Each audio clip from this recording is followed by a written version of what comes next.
Okay, good morning everybody.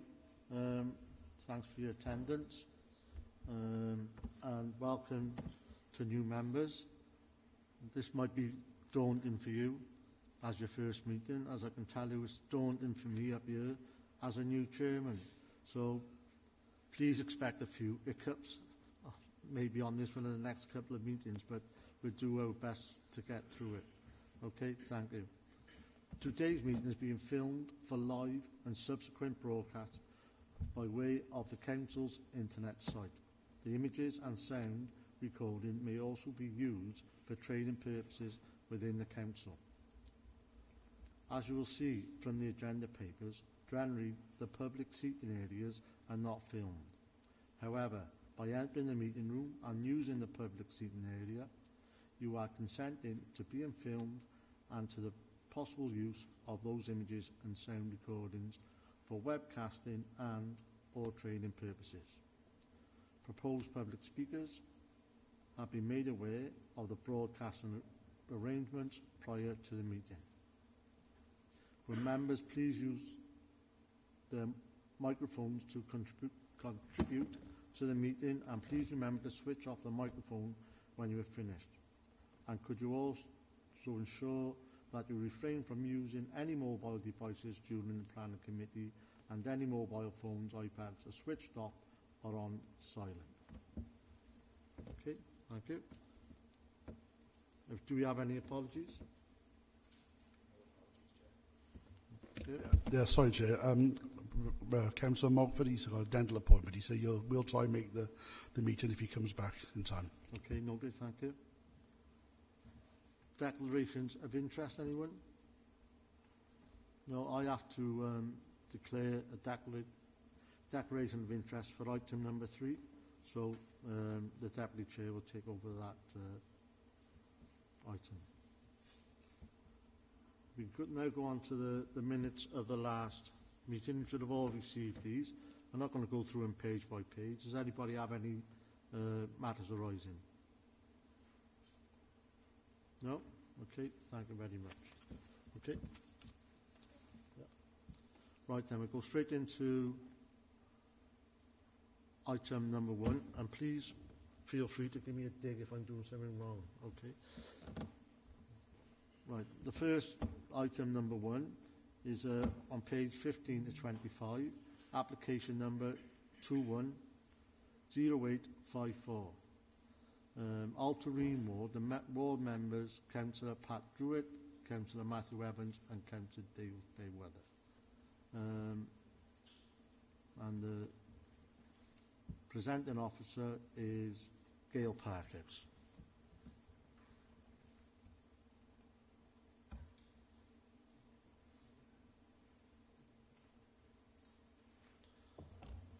Okay.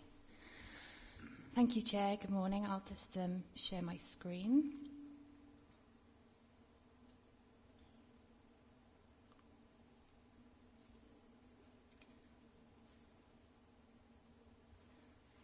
Bear with me.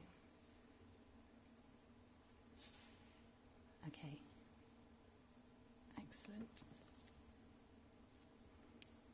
Okay, yes, so this application relating to 2 Spencer Road, which is an end of terrace property located in the Altarine Ward.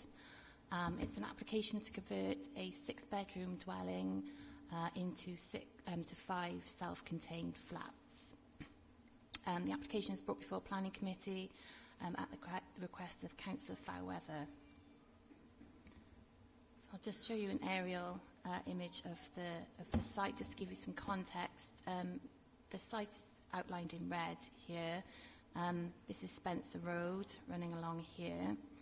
You've got Llanthwy Road running down here, which comes out just at the bottom of the Civic Centre car park. You've got the Hampost District Centre shopping area here, and then you've got the railway station here, and on the city centre commercial area just off the slide around here. Here's an image of the property itself. It's a substantial property, split over 3 floors. So you've got a lower ground floor here, ground floor here, first floor, and then also the roof space, all in use as residential accommodation. And then there's also a hard standing here used as a parking space, which would be retained. This is looking down Spencer Road, and then this is Llanthuri Road running here. Looking up Spencer Road, you can just see the edge of the application property here. And then here is it's a large complex of retirement flats. This is a view of the rear of the property. Here you can see that the 3 floors. You can just see the tops of windows and doors of that lower ground floor. And then you've got the ground floor, first floor, and obviously the roof space. And then this is a view looking from the side of the property towards the rear, and you can see the rear garden at this point. So here's some images of the proposal. So these are the floor plans. I'll try and zoom in a bit clearer. Okay, so this is the lower ground floor. So it's proposed to create a 1-bedroom apartment on the lower ground floor with its own designated amenity space. Access would be from the lower ground floor through this side access. And then this is the ground floor. So it's proposed to create a 1-bedroom flat and also a studio flat on the ground floor, accessed from the ground floor main entrance.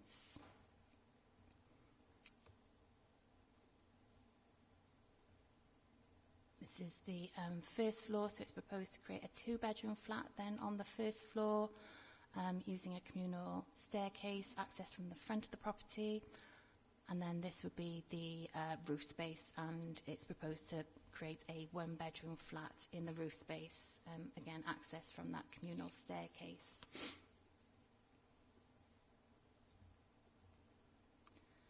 Okay. So just to show you some elevations, just to run through some fairly limited external alterations. So this is the front elevation, this is the side elevation, and then this is part of the rear elevation. So it's proposed to take out a window and a door off this sort of lower ground floor side extension, and to replace that with a set of gates, and that would just allow access then through this structure to allow access to the lower ground floor flat, and then access through to the rear garden space. And then you can see here there's a space created to create that sort of walk-through structure. And then here's a layout plan. There's that parking space that would be retained at the front. Here's some amenity space at the rear garden, and it's also proposed to create a cycle storage shelter, and then these would be some bin storage at the front of the property. Okay then, right, just running in then to the main considerations. In terms of publicity then, we consulted all properties which share a common boundary and those which are opposite the application site. This included 10 properties, and we received 6 representations from 3 addresses, and the comments we received are set out in section 6.1 of the committee report. The main considerations have been residential amenity, character of the area, highway safety, design, air quality, waste management and planning contributions. And I'll just run through each of those considerations in turn. So firstly, residential amenity then. The proposal has been assessed against the flat conversions supplementary planning guidance. And this guidance seeks to ensure that flats provide reasonable living conditions for future occupiers, and also that the amenities of neighbouring occupiers are also protected. So in terms of neighbouring occupiers, the proposal to continue the residential occupation of the building, which is considered to be compatible with the surrounding area, which is predominantly residential. No new windows or openings are proposed, and habitable rooms would replace existing habitable rooms. So we're satisfied that there would be no adverse impacts on neighbouring properties in terms of, privacy, light, or any overbearing impacts. In terms of living conditions for future occupiers, all the flats meet the recommended internal floor space standards, which are set out in the Flat Conversions SPG. All habitable rooms would be served by windows, and they would have adequate light and ventilation.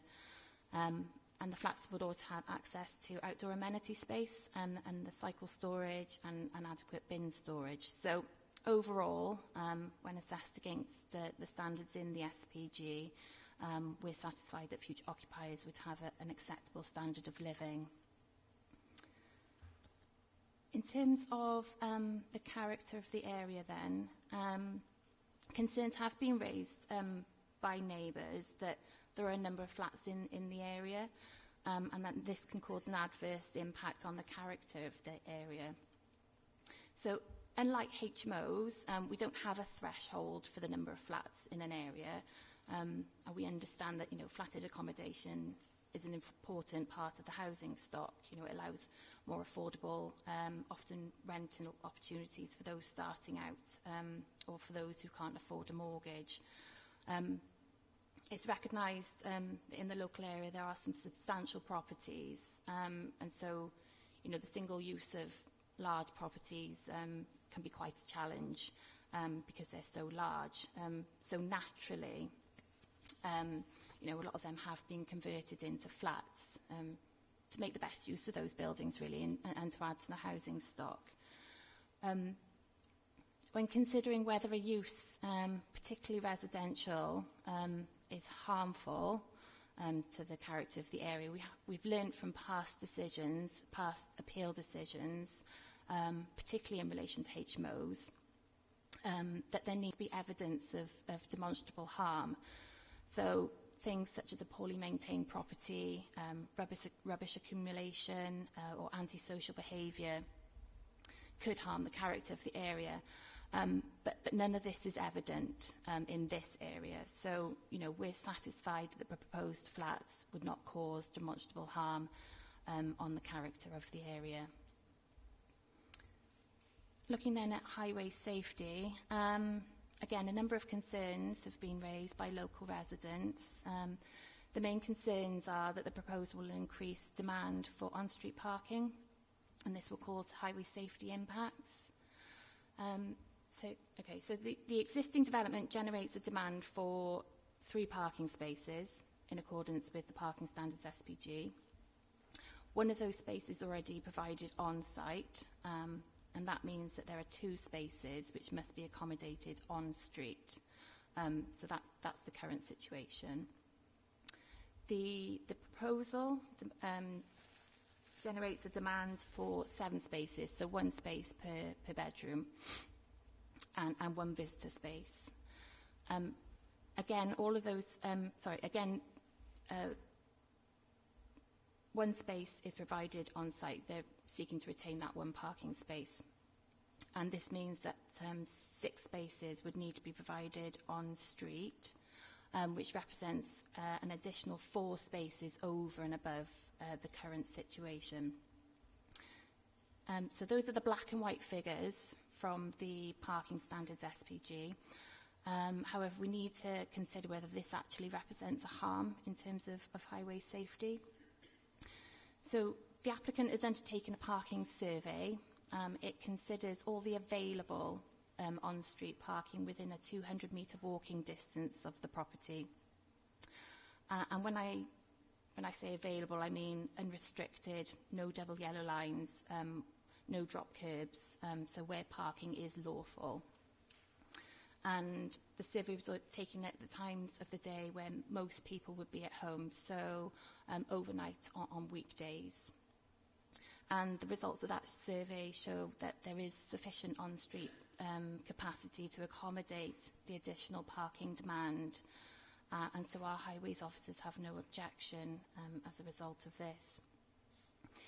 In addition to the parking survey, we've also considered the location of the application site. It's in close proximity to that handpost shopping area where there are frequent bus services, and also a reasonable distance from the city centre. So along with that cycle parking provision which they're looking to provide on site, we're satisfied that this would encourage less car ownership overall and would reduce the demand for on-street parking. So in terms of highways then, considering the results of the parking survey and then also the sustainability of the site, we're satisfied that there would be no demonstrable harm to highway safety as a result of the proposal. Looking then at design, fairly limited external alterations, and which are relatively minor. We considered that they wouldn't cause a visually harmful impact. And then that proposed bin storage area at the front of the garden, we're satisfied that that provides actually quite a neat solution to the storage of the various bins and recycling bins required. In terms of air quality, this is a matter raised by our scientific officer. We're satisfied that the sustainability of the site encourages lower car ownership. They're seeking to provide cycle storage, and overall those two things would provide a net benefit towards air quality. So we're satisfied with the impact on air quality. We're recommending a condition to ensure that the cycle storage is provided before the flats are occupied. In terms of waste management, I mentioned that bin storage area at the front of the property. We're satisfied that that would provide adequate provision for occupiers. Again, we're recommending a condition to ensure that this is put in place before any flats are occupied.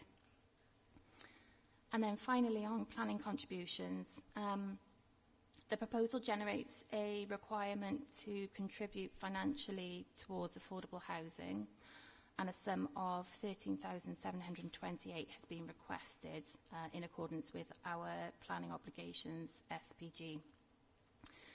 The SPG does note that economic viability is an important material planning consideration, and in this case the applicants have submitted a viability appraisal which is being reviewed by our planning contributions manager. That appraisal shows that the developer's profit would fall below 15%. A normal profit range is between 15 and 20%. So that below 15% profit is even without us asking for any contributions. So on that basis, we're satisfied with the appraisal, and we're also satisfied that there isn't enough profit in the scheme for the applicant to afford the requested contributions, and we consider acceptable that they are waived. And then finally, really then to sum up, officers, we're satisfied with the proposed development, and we're recommending that the application is granted, subject to the conditions set out in the report. Thank you, Chair.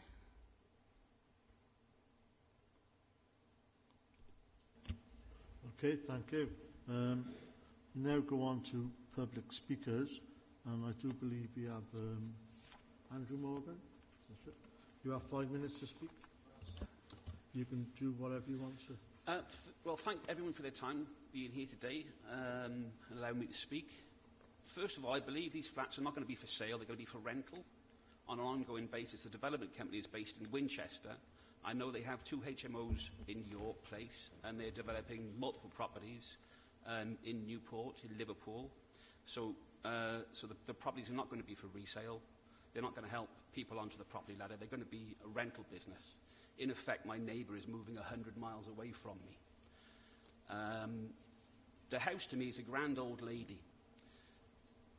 It's a family home. It was built as a family home in an area which was built to house families. Just of late, there's a trend amongst properties being sold in the area that they're being adapted with granny annexes. Now, the planning officer has related to the LDP, which I believe was created in 2015 or 2017.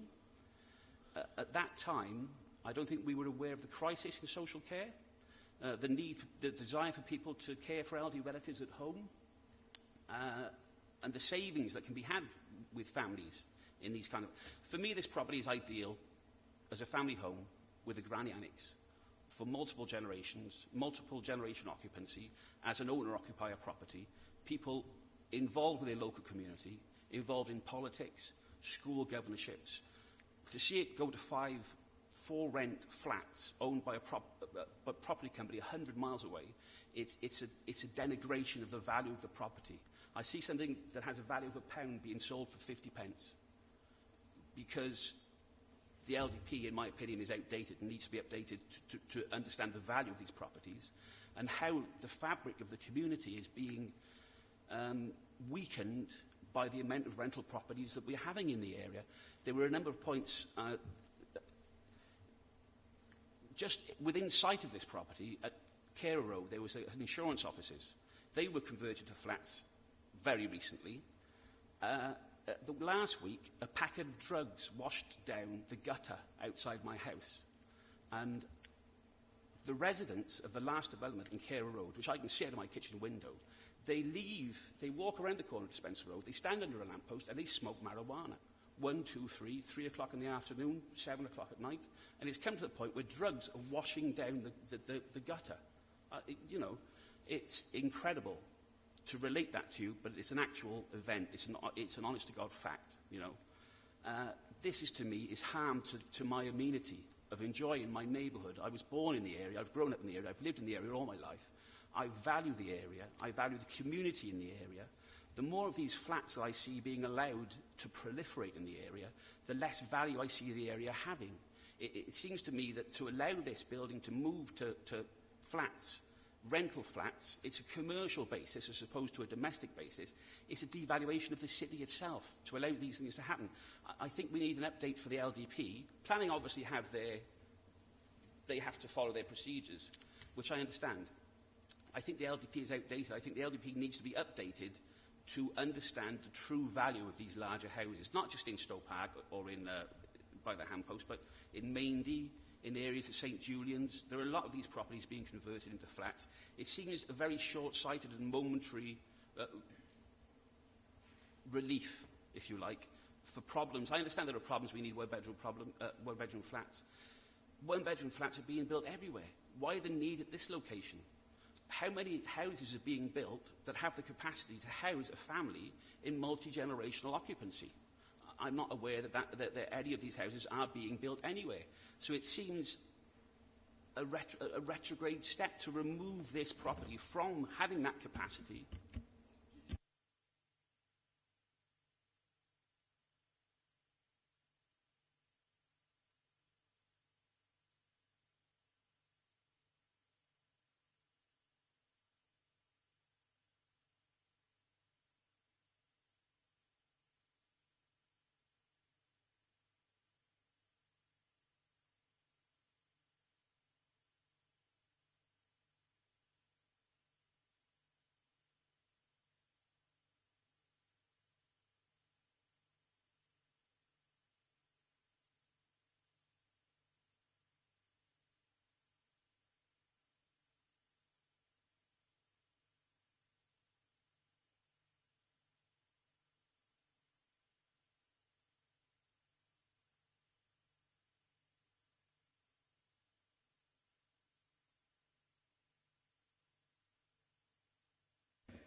Sorry, can you sum up, please?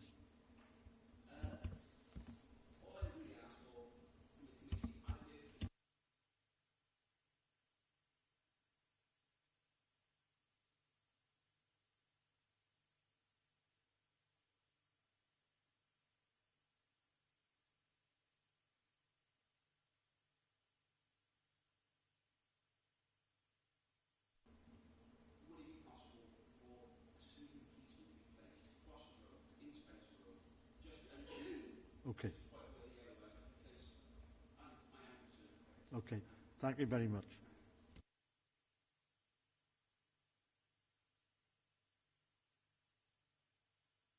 Sorry, would you like to reply? Any response? Nothing further to add that I haven't mentioned in my presentation at the moment. Okay, Thank you. thank you.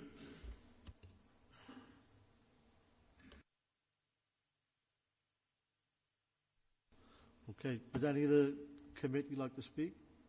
Would you like to raise hand, Jason? Yeah, sorry, Councillor Jordan. Yeah, thanks, Chair.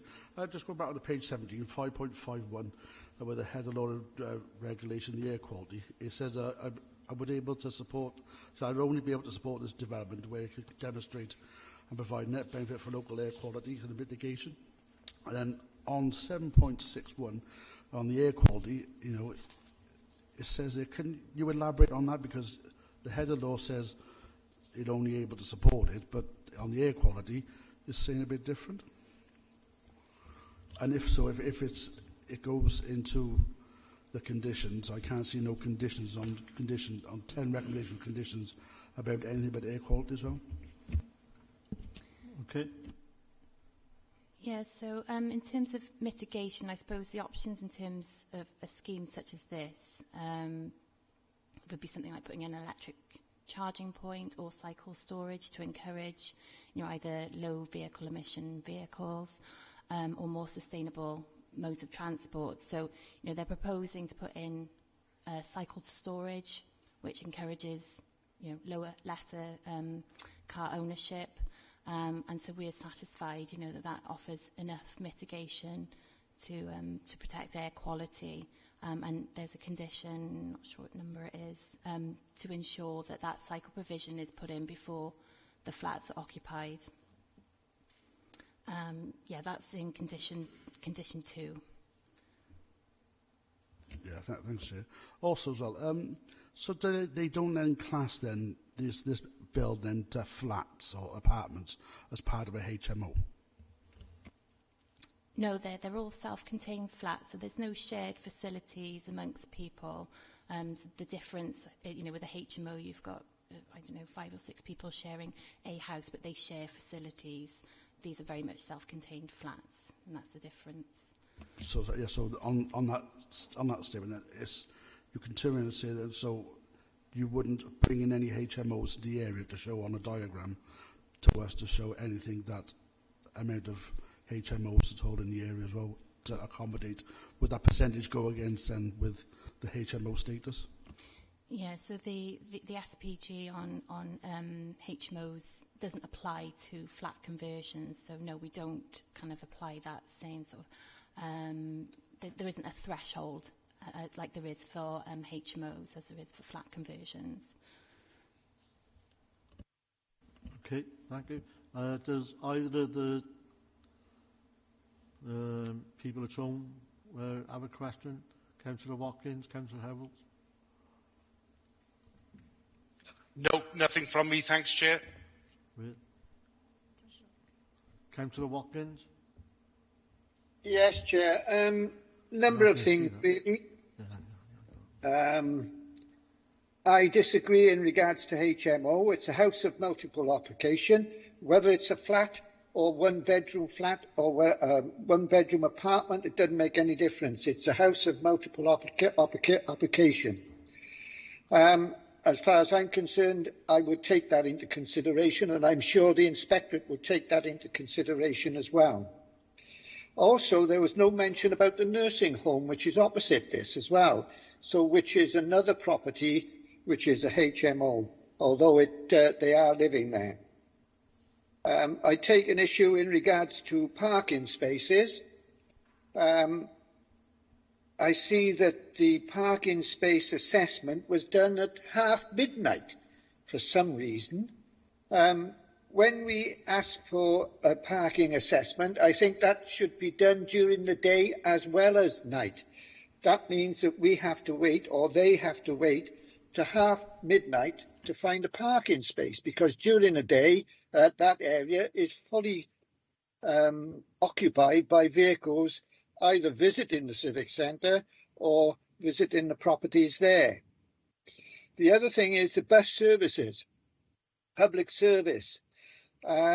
I have issues with this because at the end of the day, public services don't run 24/7. And, you know, I've noticed that the majority of NCC services, they finish about 7:30 at night. So I don't think that is a public service as such. The other comment that's been made in regards to 5.6, Historic Buildings and Conservation Officer, they have asked for photographs of the although it doesn't be a building has sufficient historic interest to affect the determination of the application, but could you ask the applicant to some internal photographs to confirm? So they're not really sure on whether this building has historic interest because they don't know what the inside looks like. And that is all which I have at the moment. Thank you, Chair. Thank you, Councillor. Would you like to respond?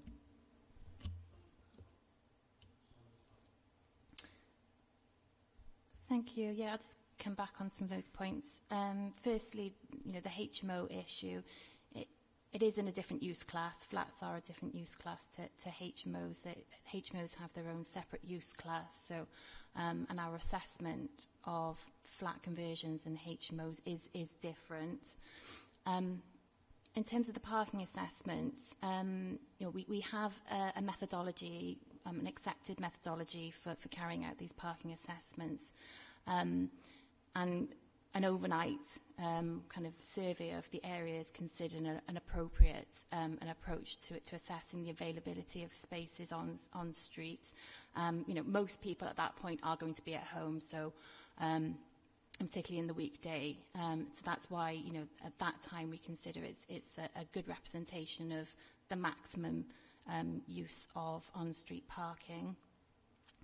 And then the final point was on the kind of the heritage impact of the building. So, you know, our historic buildings conservation officer has commented on the application. He doesn't think that, you know, there's anything within the building to warrant not determining the application. It's not listed. It's not in a conservation area. We had asked for photos. We haven't had those. But nevertheless, you know, we're satisfied that, you know, the building doesn't have any particular protection to prevent us from making a decision on the application. Thank you. Do you want to come back, Councillor Watkins? Yes, please, if I may. Can I put a condition on those photographs that if the officer responsible for historic buildings and conservation officer feels inclined to put a condition on those internal decorations if they are significant, can we have those as a condition to be retained? I'm not sure we'd be able to, the condition would need to be necessary to make the development acceptable. You know, we still think it's acceptable. Like I said, the building isn't protected, so there's nothing to stop somebody coming in tomorrow and sort of getting the property, you know, without even sort of putting in that change of use. You know, somebody could go and do that in those internal works now. So I think probably a condition might be seen as unreasonable and possibly unnecessary, you know, and those are the tests that conditions need to meet. Okay. So, Chair, just to clarify, that condition, in my opinion, would be unreasonable and unnecessary. So I just want to clarify that for you. Okay, thank you, Chair. Okay, thank you, Councillor Watkins. Councillor Jones. Yeah, thank you, Chair. Just going back, I would like to echo the same concerns as Councillor Watkins. Also, with the parking and the waste management, where there's on-site parking for one vehicle at the moment, with these flats being six-fold, the waste management, are they having separate bins each, or is it going to be a joint bin to be shared? And of course, if a vehicle is parked on the driveway, how are they going to move past that set vehicle with the waste bins? I believe that will not be used as a car park space. I think it will be left open for waste and other items. So that creates another parking space on the road, which I think, going on your report, you say it's at the factory. I don't think it is. I've been there in the daytime many times. It's a very congested area. I believe a lot of people, as he said, go to the civic centre, park in that area, go to town. There's a couple of little businesses, offices in the area. So in the daytime, it is a busy, busy area. So, but going back to the waste management and parking on site. Okay, thank you. You've already answered. Do you need to respond anymore? Yeah, could I just clarify, perhaps if I show my a slide again, if that's okay, just to show you where the bin storage is proposed.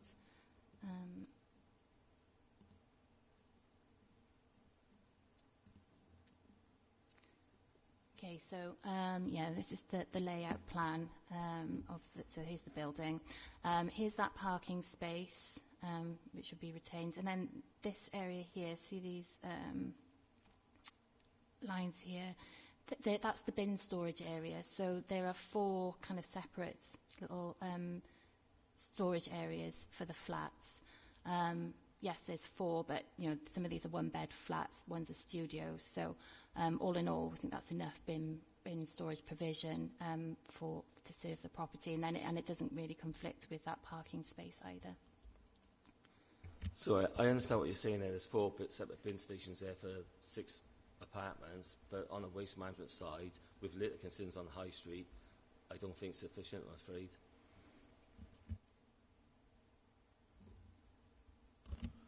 Okay, thank you. Are there any further?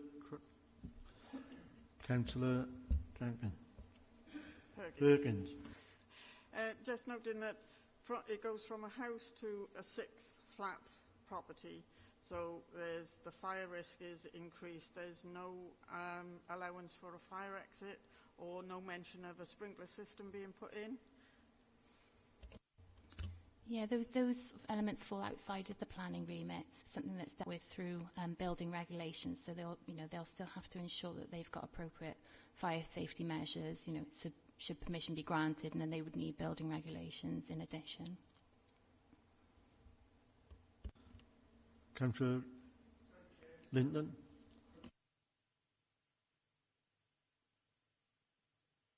Sorry, Chair, I believe it'd be building control will take over that aspect of fire and regulations and the like. Yeah, okay, thank you. Any other questions? Sorry? Yeah. Okay, we now need to, the recommendations are granted with conditions. Do we have a proposer, please?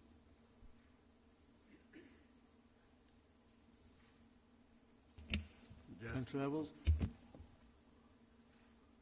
Do we have a proposer? Proposer, Councillor Lennon. Seconder? Yeah, Chair. Seconded, Councillor Jordan. Okay. Councillor Watkins, could you put your camera back on, please? Can we all show of hands of all those in favour? Okay, yes. And against? Okay, thank you. That's carried. Thank you very much. Sorry? Councillor Howells, are you frozen? Did you vote? Can you put it in chat? Sorry, I voted in... Sorry? I voted in favour. Okay, I voted in favour. Thank you very much. Thanks. Okay, that's been passed. Thank you. Okay. Question 2 now? Yeah. So you're more than welcome to stay if you wish, or you can leave. Okay, thank you. Sorry, you can't speak no more, sir.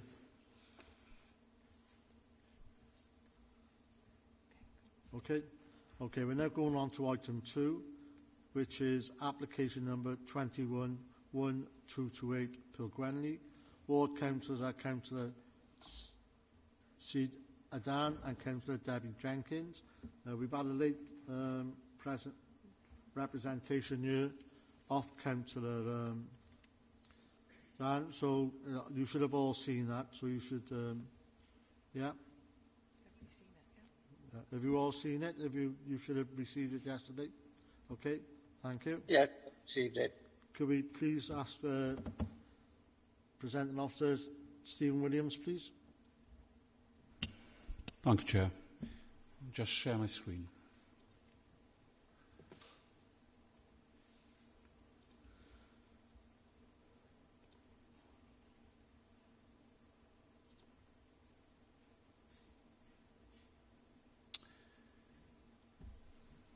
Okay, just before I start, I was going to point out a typographical error in the officer report, paragraph 7.5.1, and where the word says acceptable, it should read unacceptable. Okay, so the site we're looking at is down in Pill on Low Dock Street. To get your bearings on the map, the road on the right-hand side of the drawing is Usk Way, and the building to the south is the passport office. So the site sort of backs or faces onto Low Dock Street, and then opposite that is the car park that serves the Asda supermarket. So it's former vacant land, and it's been occupied by modular units providing accommodation for the homeless during the pandemic. The units were sited there in May 2020, utilising emergency permitted development rights that were brought in by Welsh Government during the pandemic, where it was seen as important to help get the homeless off the roads and into accommodation. The application is seeking permission to extend the period because those emergency permitted development rights are now coming to an end. They want to extend the period that the site is occupied by a further 3 years. And the application is brought to committee because the land is owned by the council. So the site has been laid out in this fashion with a number of different modular units providing accommodation. Unit A is a warden unit, and the access to the site is positioned off Mission Court, off the northern boundary of the site. Foul drainage is stored within effluent tanks, and these are emptied off-site once a week. And the site is enclosed by timber hoarding.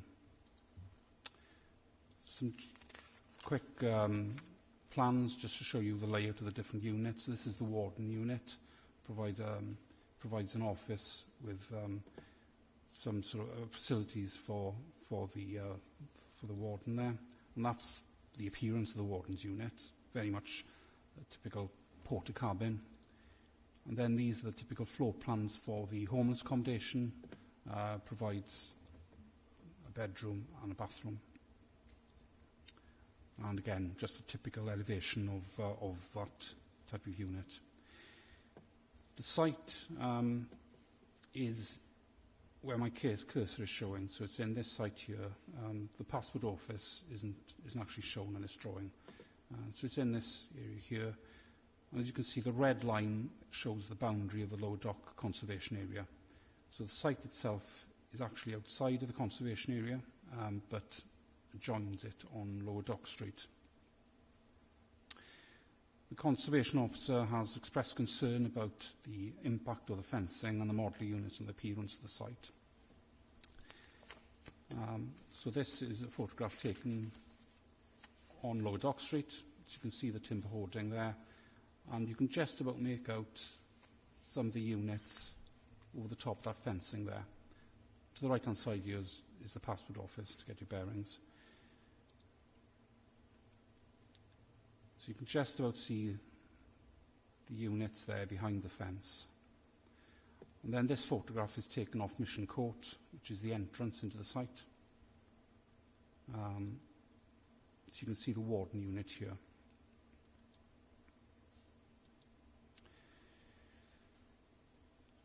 So whilst there is harm to the conservation area,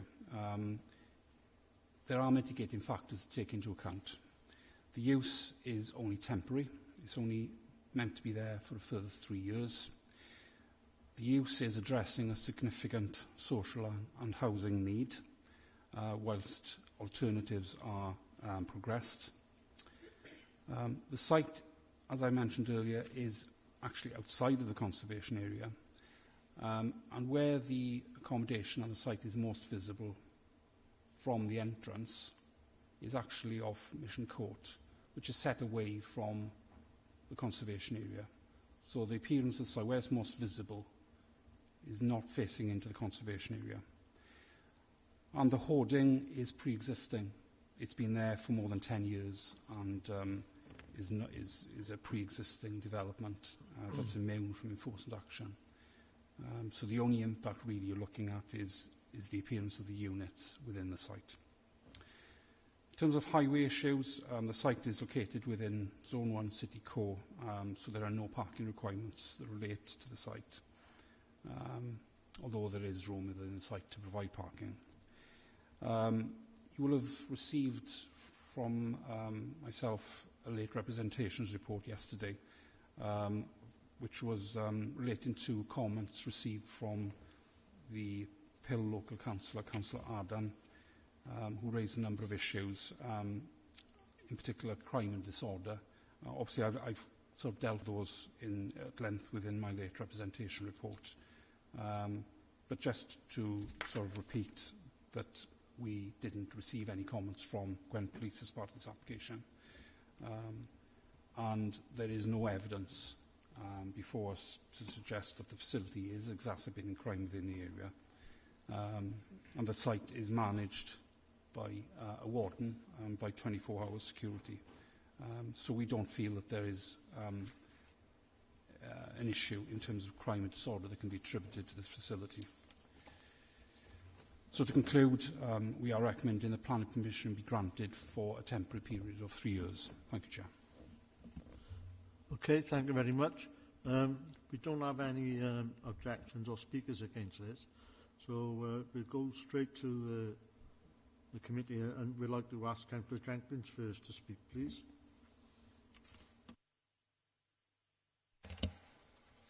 Thank you, Chair.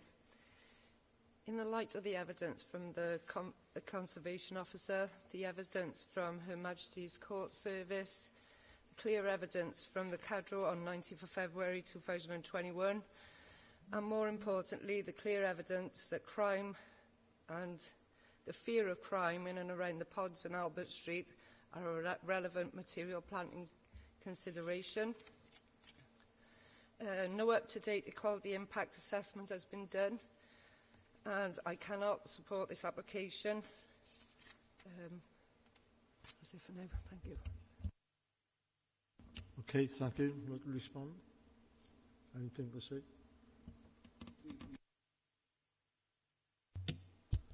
The report does include the issue of equality impact. Essentially, there is no evidence to suggest that the site is having an adverse impact on the socio-economic prospects of the area and affecting the equality impacts of the population. We simply don't have that evidence to put that forward. Okay, thank you. Councillor Jones? Yes, thank you, Chair. Just a quick question, really. If a temporary approval is given to this land again for usage, is that the last time it will be coming before the Planning Commission? Have the Council got any designs on developing that land in future use?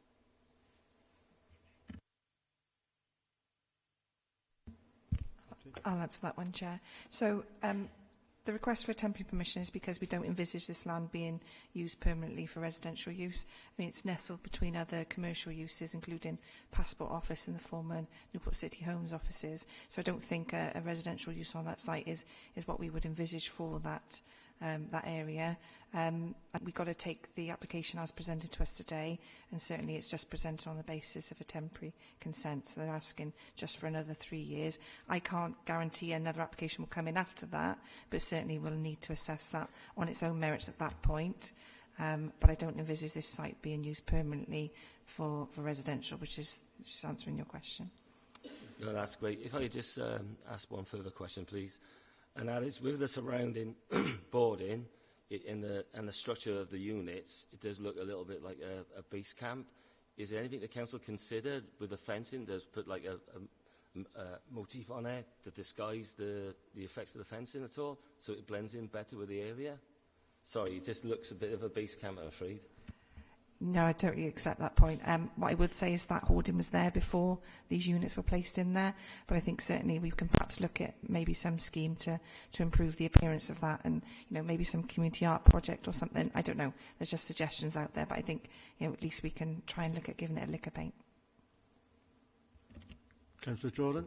Yeah, thanks, Chair. I know on our legal side we got to put notices round on within a 50-metre radius. I've noticed that most of all the properties around are all units and people who work there, so they don't see the actual impact of what the residents see. Even though the 50-metre radius around the site might only approve about 6 or 7 properties, which the impact is. Would that really be wider? Because they're the ones that can actually have the impact of what's going on around the area. Even though most of them will work 9 till 5, they're gone by 5 o'clock. It's the impact around the other residents which are more affected, really. Yeah, in urban areas, our consultation policy is to send letters out to all properties within a 50-metre radius for applications that might be controversial, which is what we did in this case. I accept the point that obviously the area is quite commercial, so it's only grabbed a number of properties, I think, in South Market Street and Lower Dock Street, a number of flats there. So there are a number of residents that have been consulted in the area, but I accept your point that in this case there is quite a lot of commercial occupiers nearby. But we've also put a site notice up as well, so anybody walking past the site would have seen a notice of the proposal as well. So, there's only so much you can do. There's the consultation policy, and that's what we should be sticking with, and that's what we've done. Yeah, and we consulted ward councils as well. Yeah, thanks, Chair. Another point that I got. Now we had an application back not so long back last year regarding the new sort of units they got up in Hill Street, which are posted for the homeless. Have these, if I know those that development is still going ahead at the moment, is still going. Would that make this application then close from this resident? Those units there to be people go up to there, or is that the extension wise you want the 3 years? So that's not directly a planning-related issue for consideration for members today, but for information, it won't require the closure of the Mission Court site. We haven't got enough accommodation as it is, so the idea being that some of these occupiers might move on to Hill Street as more sort of next phase accommodation, but certainly it's not going to result in the automatic closure of the Mission Court site. But it is only proposed for 3 years. Okay, thanks. So we've got Councillor Watkins now. Thank you, Chair. Only one question, and that is the past developments in that area have had NRW to respond to flooding. Can anybody ask or tell me why there's nothing in the details about NRW's report in regards to flooding and the flooding consequent assessment? And what level is it? Is it C1, C2, C3 or what? Or we don't know.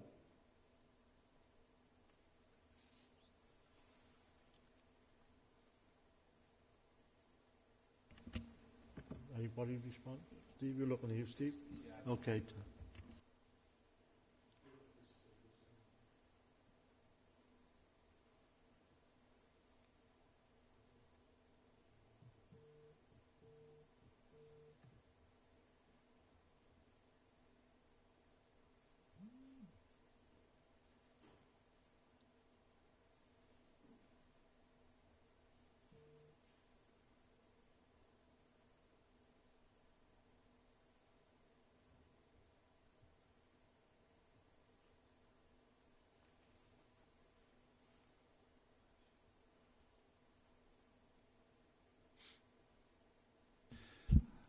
It's in Zone B, which means that there's no need for a flood consequence assessment to be submitted. Okay, thank you. Councillor Jones. Thank you, Chair. Just going back to the units, the occupation, do we know how long the people are staying there? Is it 6 months and we're finding accommodation for them, or are they moving on? Are they there for the full 3 years? Have we got any time scale how long they're staying there, please? Stop there 3 years. Okay, thank you. Could we ask Kath Ewells to comment on this, please? Yeah, thank you, Chair.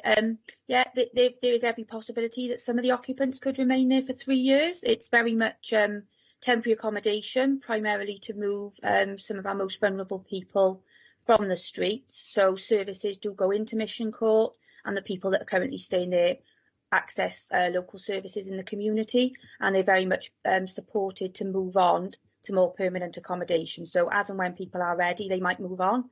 So they might only be there a short period of time. But yeah, I wouldn't be able to say hand on heart whether some of them might not be there in 3 years' time. But they will be very much supported to move on to more appropriate accommodation. Okay, thank you. Is there anybody else wish to ask Councillor Jenkins? I know it says that there's no police report, but there's a public spaces protection order at the moment in Pill, and it's recently been strengthened. So if that's come around, well, how come there's no report on what's actually happening? So we did consult the police, but we didn't get a response. So I can't explain why we didn't get that response. Okay, thank you. Does anybody else wish to ask a question? So the pros... Yes, please, Chair, if I can. Who's that? Yeah. Councillor Howells. Can I get confirmation of the energy performance rating of these units? I'm just really concerned the strategy of sort of 3 years of housing people in what looks very much like an office block. I'm sure with sort of quite low insulation, energy performance, have we considered that in this?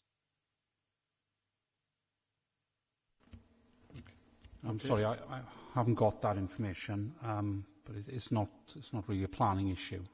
I don't know if Kath would know the answer to that. Okay, thank you.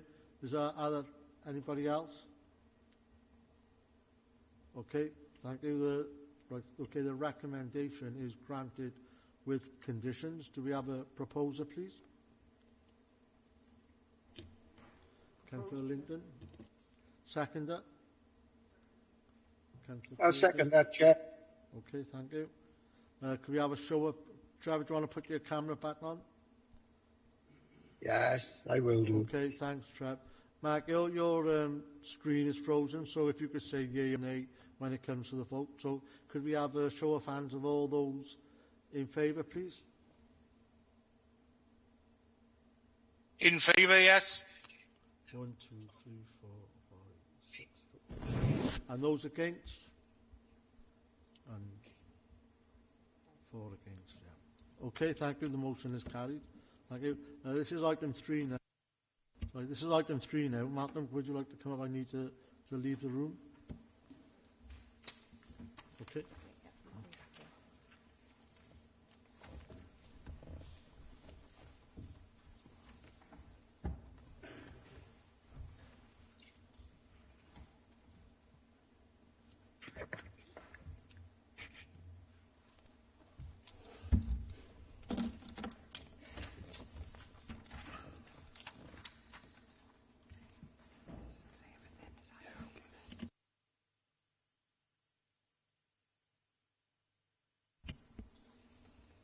Thank you.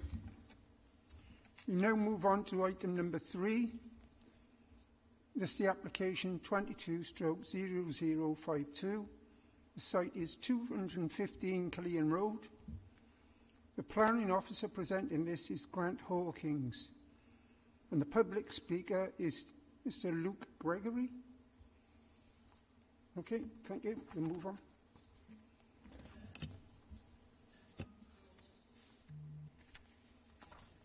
Was that? Oh, sorry. Yes, sorry. Councillor Townsend. Thank you, Chair. So this is an application at 215 Killian Road for the change of use of a dwelling in C3 use to a 5-bedroom house in multiple occupation, which is C4 use. The application has been called to committee by Councillor Townsend, who has raised an objection in relation to the impact on parking and highway safety and the impact of another HMO on the character and appearance of the area in relation to antisocial behaviour, litter and removal of family properties from the neighbourhood. So a HMO is a house occupied by people who are usually unrelated and have private bedrooms but share living facilities such as kitchens, living areas and bathrooms. The proposed 5-bedroom HMO falls into the C4 use class, which allows between 3 and 6 unrelated occupants to reside and share amenities. So the photo here shows the application property. It's a mid-terrace dwelling house located and fronting onto Killian Road. The curtilage contains a small forecourt area and a private rear garden, which is approximately 80 square metres in size. If you look at the aerial image, just to give some site context, the orange marker there is the location of the site. We've got Korean Road, which heads north towards the junction with the M4 motorway, and then in the southern direction, Killian Road heads towards the Newport city centre. It's located to the north of the Killian Road district centre, and I'll show you a slide about that later on as the presentation goes forward.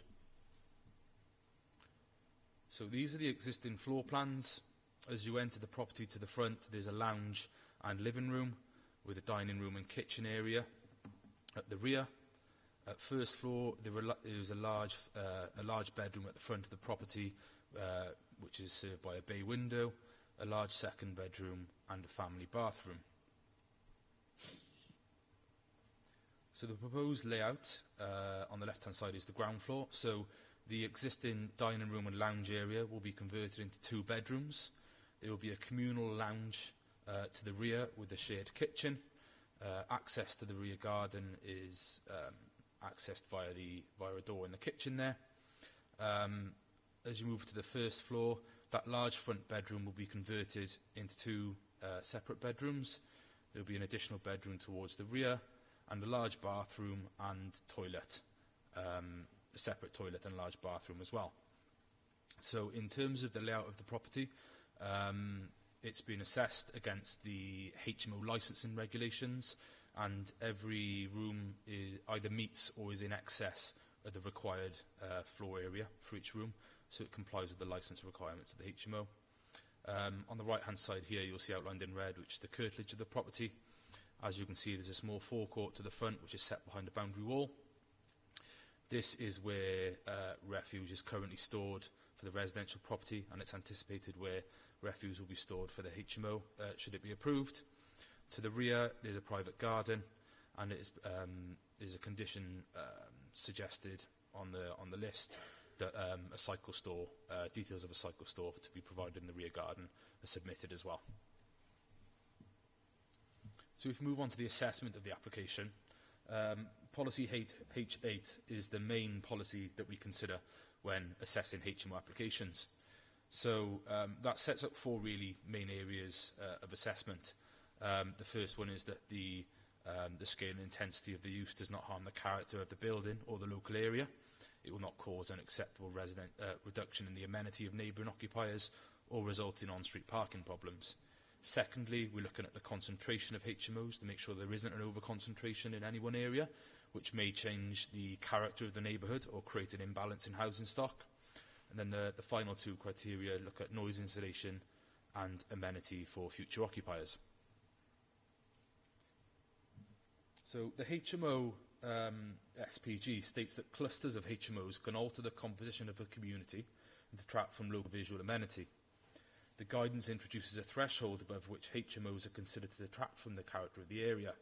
In general, the Council would not support an application that would take the number of HMOs considered as a proportion of the local housing stock above a specified limit. In this instance, that is 10%. However, recent appeal decisions do confirm that an exceedance of the threshold alone is not a robust reason to refuse planning permission. The LPA must be able to demonstrate a harm that an over-concentration of HMOs would result in a detrimental impact on the character and appearance of the area and residential amenity. An appeal in Newport has previously been allowed where the proportion of HMOs within the 50-metre radius would rise to 23.5%. So in this instance, the 50-metre radius, which you can see highlighted in blue on the map there, captures 14 residential properties, one of which existing as a HMO. And if this application is approved, that will increase to 2 HMOs. That will give a 14.3% concentration within that area, which is 4.3% over the recommended threshold as per the SPG. An extract from the HMO SPG looks at where HMOs are clustered, how they may detract from an area, and how they may lead to the following problems. An increased population density and greater demand for infrastructure and on-street parking, potential physical deterioration of the properties caused by a lack of investment from absent landlords, a higher proportion of transient residents leading to a less community cohesion and underuse of community facilities, areas of high HMO concentrations become unpopular with local residents, altering the character of the area, increased demand for other services such as hot food takeaways and bars, a decline in pupil numbers for local schools, and a proliferation of vacant properties in summer months. So this slide shows you 2 photographs taken by myself when I'm taking site visits. The top left-hand photo is the row of terrace properties in which the proposed HMO lies. As you can see, these properties are fairly well kept. They're in pretty good condition. There's no clear obvious signs of neglect or deterioration along this section of Killeen Road. On the right-hand side is the opposite side of Killeen Road, and similarly the properties are in pretty good condition, well maintained, and there's no obvious signs of deterioration or neglect. So that's that's sort of the visual sort of assessment when we've been out on site. We've also looked at the environmental health complaints within 100 metres of the site for the last 5 years. One complaint was raised at a HMO, which is considered relevant, and that was in relation to an overgrown garden. So the data and physical appearance does not suggest that the character of the area is changing, and there's no strong evidence for refusal in officer's opinion.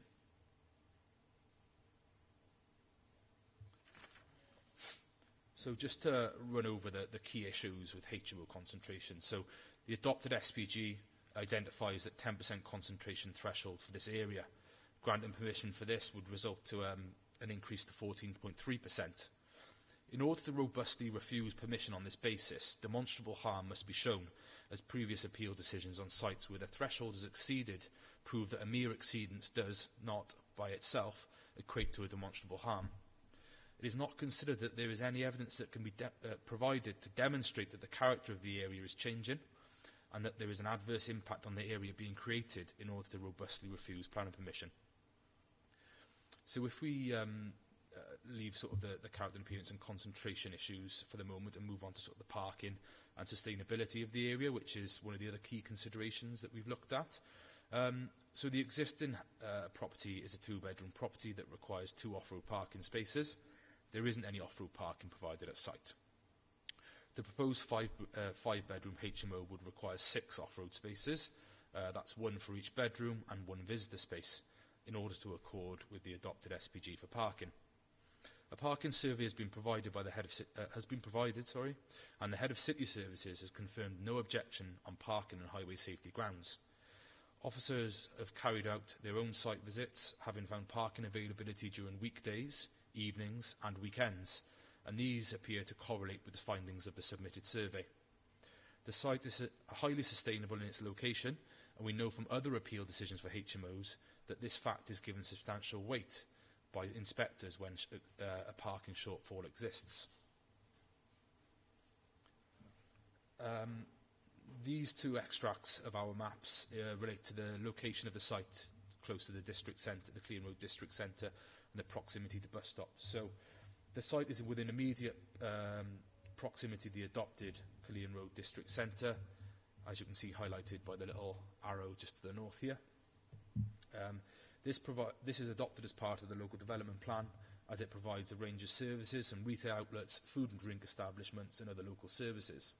As such, future residents have a number of facilities within direct proximity, and this contributes to the site being in a highly sustainable location. The second figure on the right-hand side shows the proximity to the site to the number of bus stops, as you can see highlighted on the yellow markers there. The site offers residents with the sustainable transport options that are served in close proximity to the site, and inspectors consider that residents of HMOs are less likely to own a car, and such promote locations whereby there are sustainable travel methods available. So the next few slides are just going to give an indication of the parking situations when I've been on site. So we'll run through different days of the week at different times. There's 3 slides showing 3 different days and times, but that's just a selection of what has been seen when I've been out on site. So the top left is Cullion Road, directly outside the application property. These photos are taken at Monday the 11th of April this year at 8:25 in the evening. You can see that there is some parking availability to the front of the site.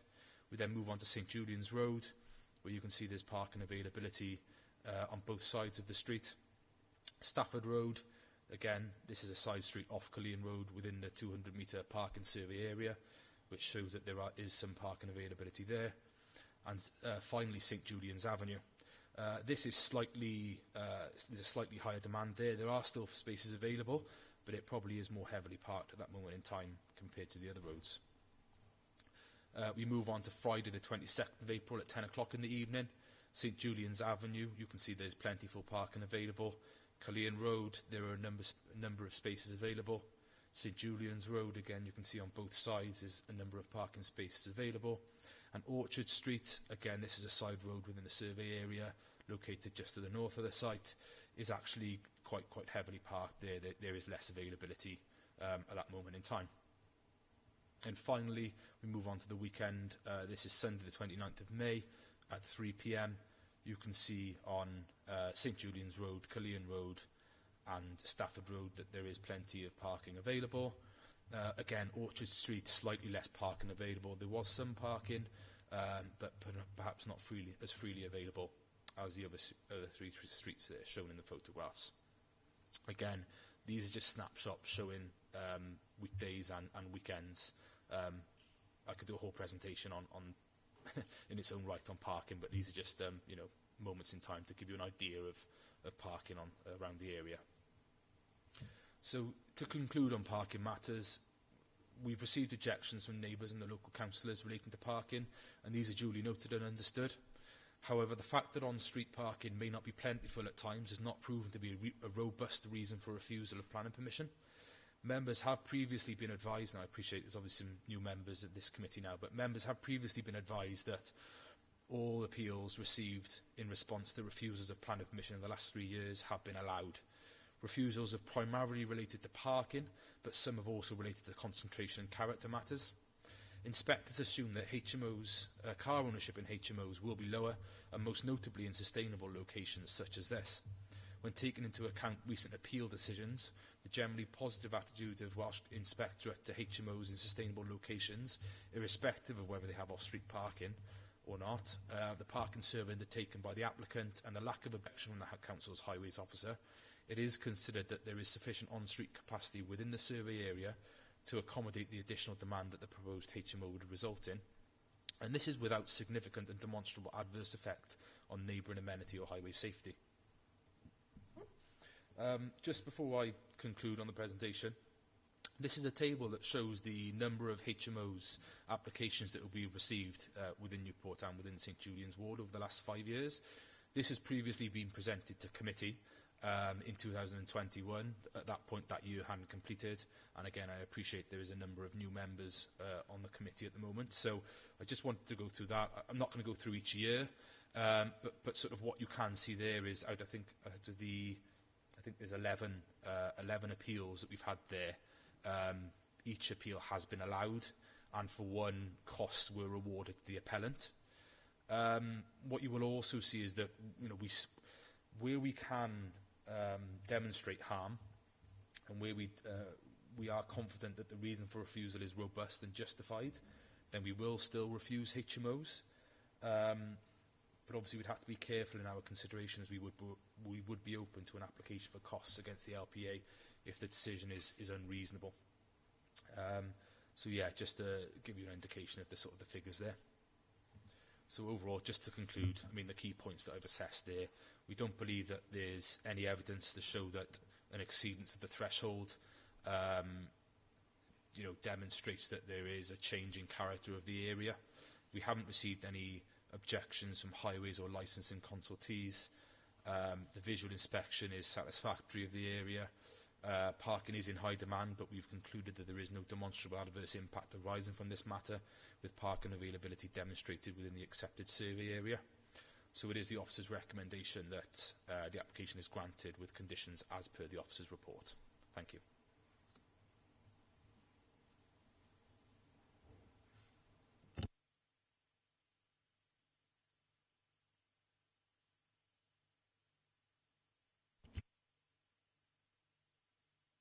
Your camera is still on.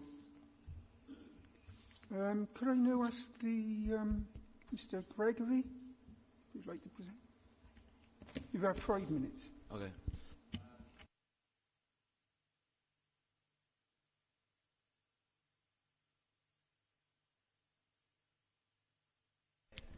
Sorry, Mr. Gregory, can you put your microphone on, please? There's a button on the bottom. Thank you. What I wanted to speak about mainly was there's a lot of mention of antisocial behaviour, drug use, gangs and so on. I'm from St Julian's myself. I'm a businessman. I've made a lot of my money from overseas international. I'm reinvesting that money back into St Julian's and Newport. So I'm from St Julian's myself. When I grew up, we used to hang rains on Clean Road, stuff like that. Everyone knew that property was a brothel. It was used for drugs. So this is already a case with that property. So things, in my opinion, can only get better. If planning is successfully granted, we've got a budget of £50,000 to renovate the property. That's internal and external.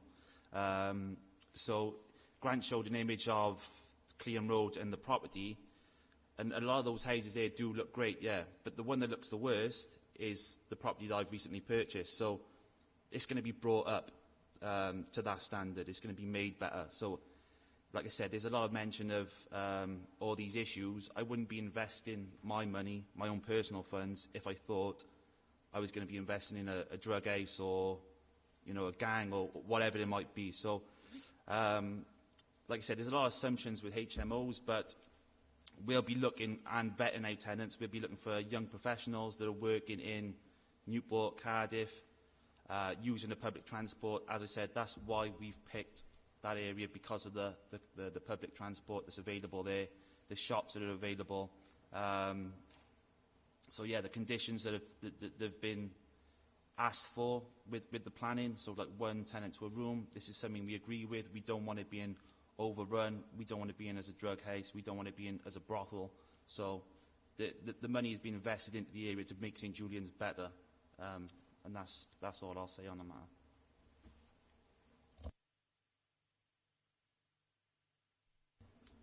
Thank you very much. Councillor Townsend? Yeah. Thank you, Chair.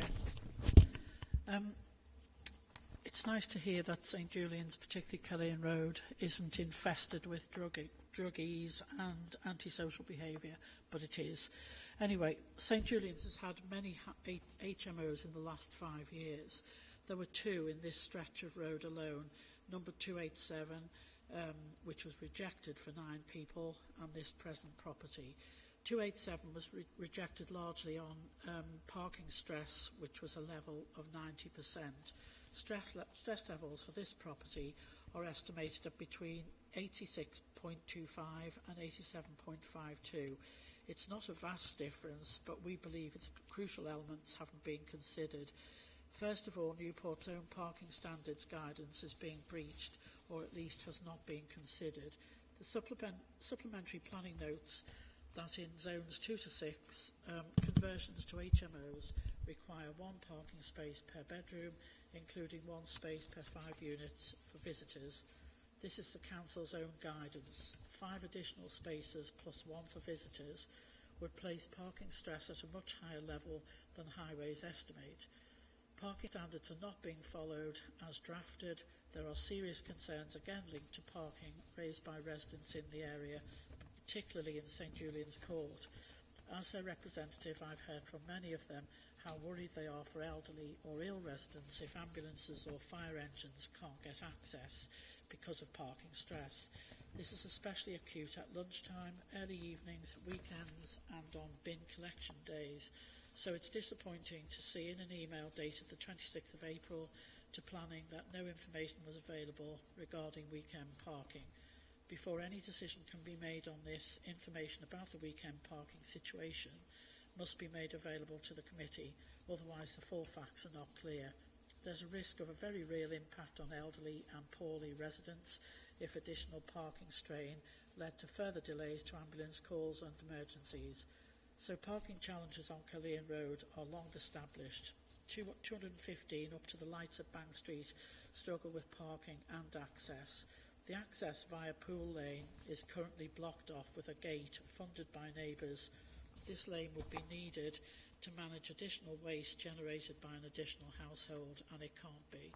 There is a level of antisocial behaviour in the area, and any application for this area should be aware of this and needs to have a solution built into the application, which people feel is not the case here. There are concerns under the Equality Act, which I've raised before. It's a significant concern because of the combination of the type of parking and also the responses from highways on the 26th of April. In that response, a distance of 200 metres is given as acceptable for parking, but for elderly or disabled people this is difficult to manage. Given the nature of Killeen Road with fast-moving traffic, cars often park on the pavement or half off it, and this will create a perfect storm. So how do we navigate this? As a minimum, we need clarity on the key points raised. Can officers confirm why parking standards are not being followed in this instance? It's a material point as the supplementary planning guidance under parking provision 5.3.1 says parking provision must comply with parking standards of 2015. This application is currently in breach of those standards and therefore can be rejected without fear of appeal. Can officers confirm that they have assessed the material concerns raised by residents about impact on emergency service, access? Can you confirm when a weekend survey of parking will be done and further information brought to the committee? Can planning officers commit to an equality assessment as regards access to homes in the area with increased parking? I appreciate that there's a fear of the planning inspectorate and the appeal process, but there are clear areas I have identified with residents where this proposal is in breach of Newport's own planning guidance, which means this committee should be confident in rejecting it. For the good of local residents, or at the absolute minimum ask for a delay while assurances are sought and changes made to the application. Thank you.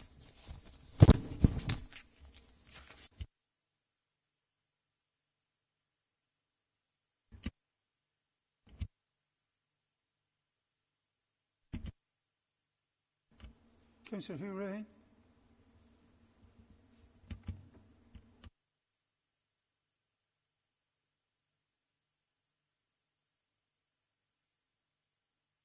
Sorry, Councillor, could you hold on a sec? Councillor Mark Howells, could you turn your camera off, please?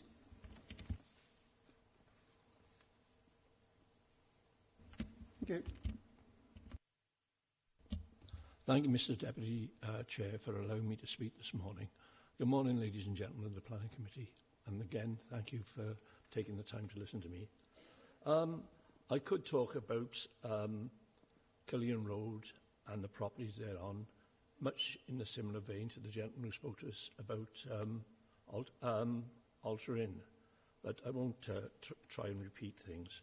This HMO application of 215 Killeen Road, I'm glad to see the planning officer corrected his text, which said it was a detached house. Quite clearly it isn't. There's a very small frontage, as somebody has already talked about, which they're saying is suitable for the waste from 5 flats. It certainly is a very small courtyard and very unlikely not to produce a deal of waste. Pool Lane, where it's suggested, Pool Lane is the lane at the rear of the property. It's suggested it could be used as the route to a bicycle store. It's a heavily gated, and I mean heavily gated lane on a grass track, which for most of the year would be unsuitable for regular use. And people would not use that as a way of overcoming the need for parking. The property, like all of them, is going to be marketed to young professionals who work in Cardiff or Newport. Do we know many young professionals who don't have a car? Unless they can find local employment, they're certainly needing to use their own personal transport to get themselves to these areas. I will try not to repeat what has already been said by the number of residents who took the time to object to this, and Councillor Townsend earlier. But did the committee ever think, I wonder why 9 people in St Julian's Court took the trouble to object to this and put a petition into that effect? St Julian's Court is on a private road, unadopted, and it has a great deal of trouble accessing it due to the people who park around the district centre. So they've got great concerns for their own safety and just the day-to-day transport into St Julian's Court. And I'd ask you to bear that in mind with your deliberations, please. Parking. The report advises there's an 87.5% stress level, which is far too close to the 90% stress level, which would automatically get this application to fail. 2.5% capacity to take an extra 4 car parking spaces. Plus, we haven't looked at all at the impact on the district shopping centre. This shopping centre has moved over the years from a mixed shopping centre with greengrocers, butchers, that type of vendor, to become one that's now virtually totally dominated by takeaway establishments who need some car parking space for their businesses to be successful. And we wouldn't want any more empty shops in Newport. I'm sure you would agree with that. But the transient traffic that makes this place a vibrant centre and successful really needs to be considered, as well as just the requirement for parking for residents. There are far too many HMOs on Gillian Road and its abutting roads: Annesley Road, Somerset Road, Constant Street, Morden Road. And members of Planning Committee who were here with the last 5 years will remember passing some of these.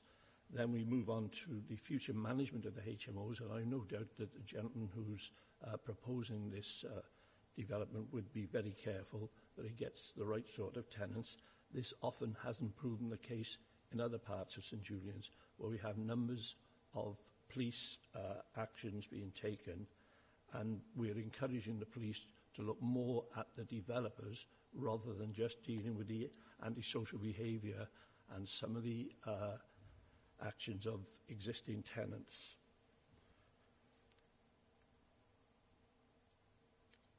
We'd also note that the excess number of local HMOs, it's over capacity from 10% up to 14.3%. That's nearly 50% above the planning guidelines. So I'd ask you to consider these things in your deliberation. And if you're not familiar with that area, and obviously Councillor Townsend and I are very familiar with it, you can go there at any time of the day and you'll find difficulty in parking, you'll find difficulty in servicing the existing buildings. You see double and treble parking on Killian Road, which of course has an adverse effect on the bus service, and it causes it to slow down. You'll see large lorries parked alongside the existing car parks, and I would recommend, if you would, a site visit so you could see for yourselves exactly the problems we've got there. So to sum up, there are far too many HMOs on Killian Road and its abutting roads, and I would ask you respectfully to reject this application. Thank you, Mr Deputy Chair. Thank you, Councillor. Could I ask members if they'd like to take part in the debate?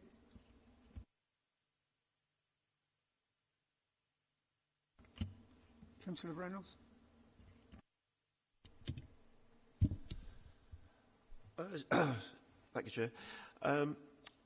Just a quick question regarding the occupancy. I noticed one of the potential objections would be that some of the bedrooms could potentially be turned into double bedrooms, so 5-person occupancy could then become a 10-person occupancy.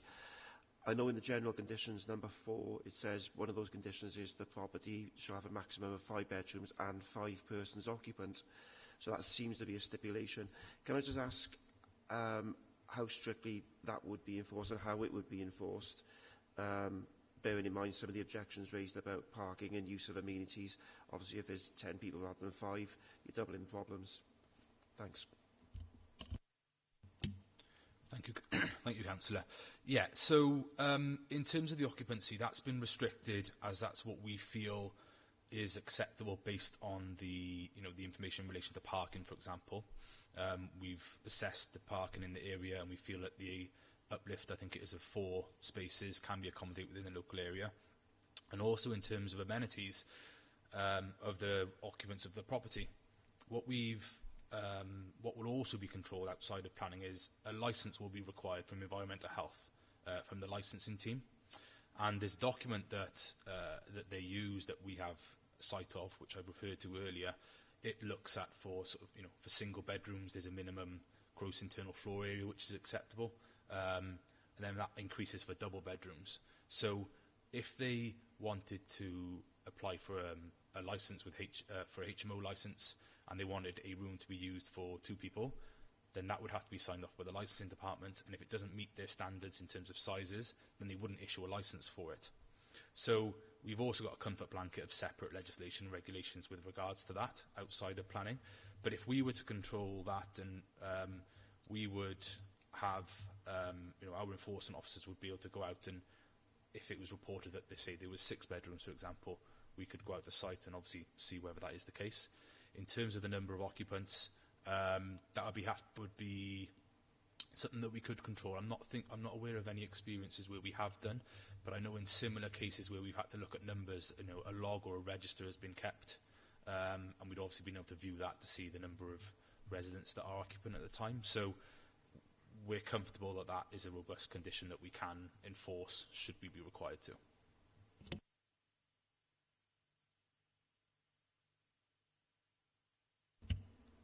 Anybody else? Okay, I'd like to ask a question. Regarding the final comments of the head of service highways, it says the stress level's at 90% limit, and if it goes on, I have no information regarding weekend parking. That's item 5.1. Yeah, now, so... then you had a photo of the weekend, and I was wondering if you took this into consideration during that. Yeah, so the survey that has been submitted on behalf of the applicant was undertaken, I think it was during 2 weekday evenings and 2 weekdays during the daytime. So I myself, as the officer, have been out on weekends in the absence of the survey data to obviously walk around on a few weekends at different times to look at the parking situation in the area. So I've come to an assessment that there is sufficient space within the 200-metre survey area on weekends and weekdays to accommodate the level of parking increase. Taking that into consideration, taking into consideration appeal decisions that we've had and how the inspector reviewed these applications, the sustainable location of the application, for example, we're confident that in weekdays and weekends there is satisfactory parking that can be accommodated on street for the proposed development.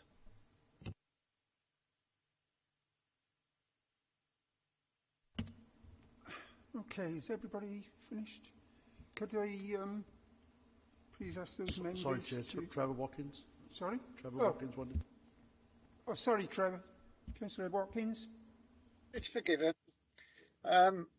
What concerns me, Chair, is the statutory planning guidance. We seem to be exceeding a guidance which is set down by NCC and the officers.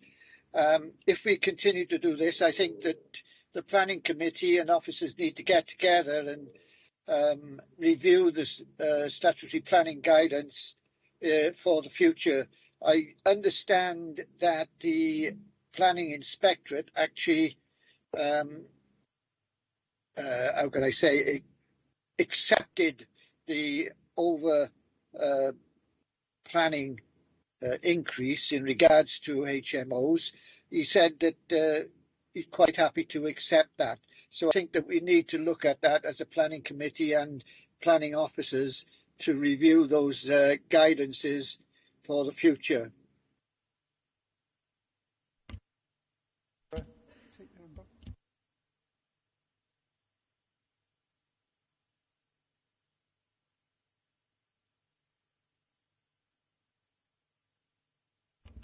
Okay, thank you very much. We'll then move on to the vote, please. For the proposer, if we have a proposer. Chair, I would propose to refuse the officer's recommendation under the ground of detrimental impact to residents. Sorry, could you speak up a little? Yeah, so yeah, under detrimental impact for the residents, amenities, and also sustainable transport as well, which is not very good.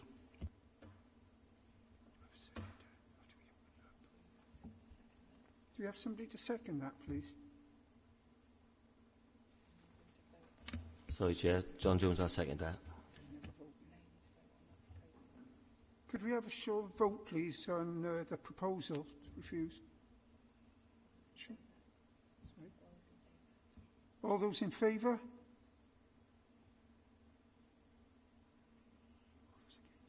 All those against? Okay, any abstention? You can't vote, sorry, you not take part. So the motion is not carried. Now we'll go back to the original. We need another proposal. Sorry? Sorry, Chair. Does the new members know what we were voting for, first of all, as to refuse of the application and not to... Yes, they should be aware that we went for a refusal. We had the vote. There's only one. We've gone again. Right. Okay. I propose the officer's recommendation. Do you have a seconder? I'll second that, Chair. Thank you, Councillor. Show of hands. Those in favour? 1, 2, 3. Sorry, can you hold your hands up? 1, 2, 3, 4. Yeah. Those against? 2.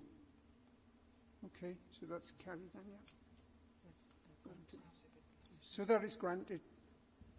With any recommendations?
If anybody wants a comfort break for 5 minutes, somebody already gone, so if you want to go, you're more than welcome.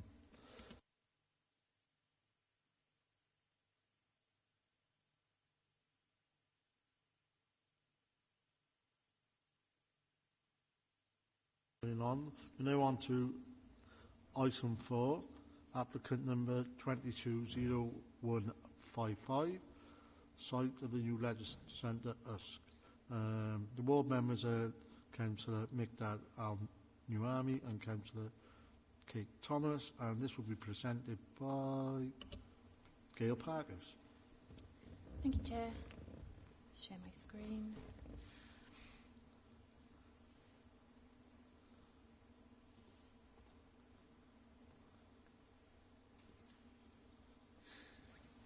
Okay, fairly minor application for you. Yeah, this application relates to the site of the new leisure centre, which is off Usk Way. And it's an application for advertisement consent for 2 non-illuminated information signs attached to existing hoardings which surround the site. Just to give you your bearings, this is the site of where we've granted permission for the new leisure centre. This is a university building. We've got George Street Bridge here. This is Usk Way. This is Newport Leisure Centre here. This is a layout plan of that leisure centre site, but here the arrows here are just marking where the proposed signs would be positioned. And this is the hoarding which is in place presently. Hoarding signs would be roughly here and roughly here.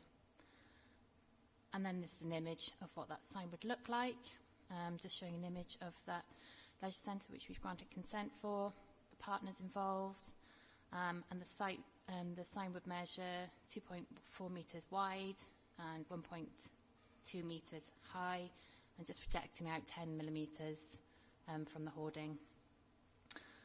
So in terms of considerations, advertisement consents, we only really consider the impact on amenity and public safety. And when we think about public safety, we think about the impact on highway and pedestrian safety.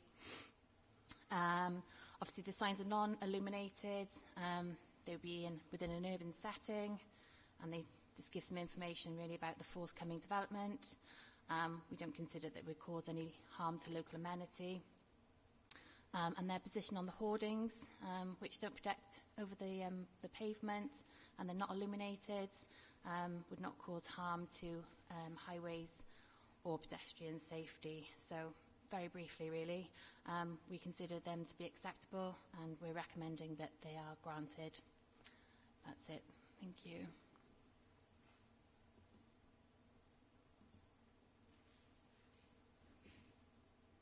Sorry, okay. I was just reading it then. I'm just going through it. Okay. Does anybody have any questions? Councillor Jordan. Yeah, Chair, I'll go ahead with the officer's recommendation to grant. Second. All those in favour? Sorry, the 2 on... Councillor Owls, Councillor Watkins, you in favour? Are they still there? I'm still here. I wanted to ask a question, if I may, please, Chair. Sorry. Yes, go on then. The hoarding which is close to the junction, how far away is that from the junction, please? Do we know? I'm concerned about the set of traffic lights which is actually on that junction. People be looking at the hoarding and not at the traffic lights. So if it is a fair distance away, then I'm happy to go along with the officer's recommendation, but I'm not sure the distance between the junction traffic lights and that first hoarding. I'm just sharing my screen, just showing you the position of that hoarding site sign. Yeah. In that position there. I mean, I would say it's non-illuminated, so highways don't have an issue with it causing any highway safety issues. Okay, all right, I'll accept that. I'll wait and see the outcome. Thank you, Chair. Thank you, Councillor Watkins. Can we take the vote again then, please? Councillor Howells?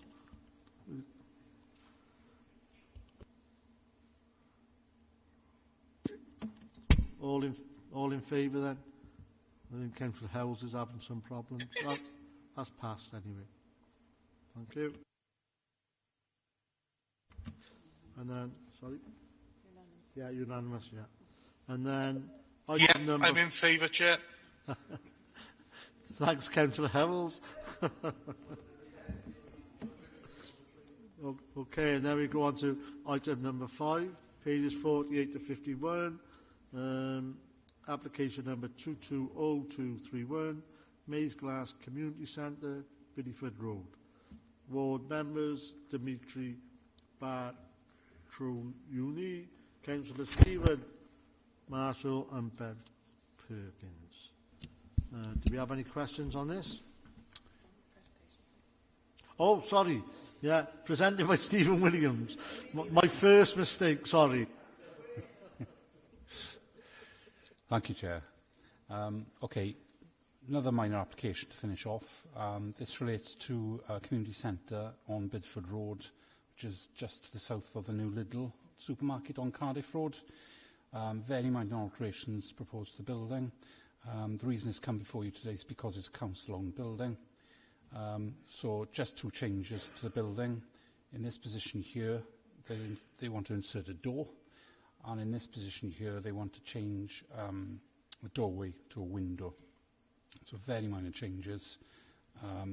This is the elevation that faces onto the car park towards Lidl. So you can see that's the existing building. You can see the new doorway there. And then on the northwest elevation, this is the existing doorway, and they want to put that window in there instead of it. So very straightforward. Very minor changes, visually acceptable, and set away, well away from any neighbours, so no impact on neighbours. So we're recommending approval. Thank you, Chair. Okay, thank you. Now we can go for... Yeah, we can go for any questions only. Councillor Perkins first.